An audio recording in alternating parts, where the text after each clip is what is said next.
Hey everyone, this is Sean O'Kane from The Verge, and I'm about to drive the Byton M-Byte electric SUV. Let's go for a ride.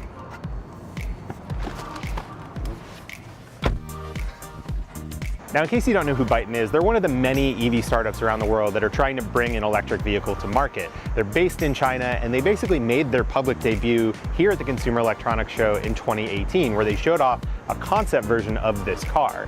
Now, they've spent the 2 years since then refining the car and getting it ready for mass manufacturing at their plant in Nanjing, China. And the version that I got to drive here today is the second pre-production prototype to have rolled off that factory line. Now, Byton's whole thing isn't about really crazy performance or super high luxury. What they really are talking about doing with their cars is changing the whole paradigm around user experience. And the focal point of that is obviously that massive screen. It's the first thing you notice when you look at this car. It's 48 inches long, and it stretches from pillar to pillar.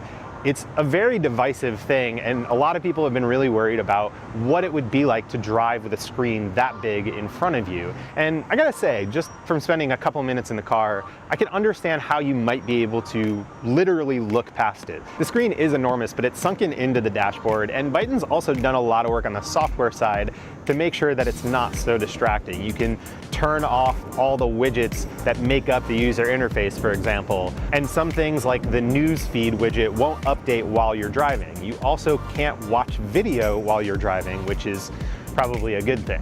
In fact, the thing that I probably found more distracting than anything is the screen on the center of the wheel. It was a little bright in the pre-production prototype, and I'm sure you'd be able to turn that brightness down in the final version. But even if that's the case, it's just right there in front of your vision. There is another screen coming off of the center console, but I never really noticed that. The weirdest thing about this whole experience is that we've just never had this kind of experience before in a car, so it's hard to really get a sense of how all this is going to play out, because there's just so much going on in this interior in a way that no other car has ever thrown at a driver, that it really is going to take this car getting into the hands of people before we understand what kind of impact all this technology is going to have on people. The whole pitch that Byton's trying to make is that this technology will gain even more value if and when it's able to come up with partially self-driving technology or fully self-driving technology. But that's a long way off. So in the meantime, Byton's going to have to do a lot of work as this car comes to market later this year in convincing people and honestly just teaching them how to use this car the right way.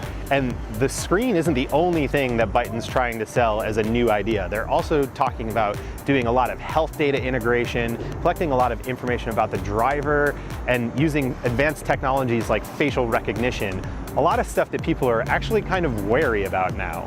So in that sense, trying to sell people on the idea of a giant screen in the car doesn't actually seem like that crazy of an idea. And Byton's not the only one trying to convince people of this idea.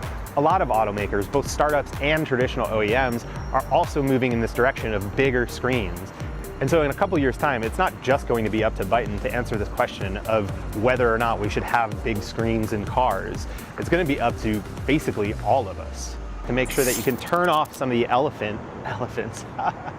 Oh, it is CES Day 2. Hey everybody, thanks for watching. If you want to see more weird electric cars and everything else that we've seen here at the Consumer Electronics Show, go to youtube.com/theverge and click subscribe.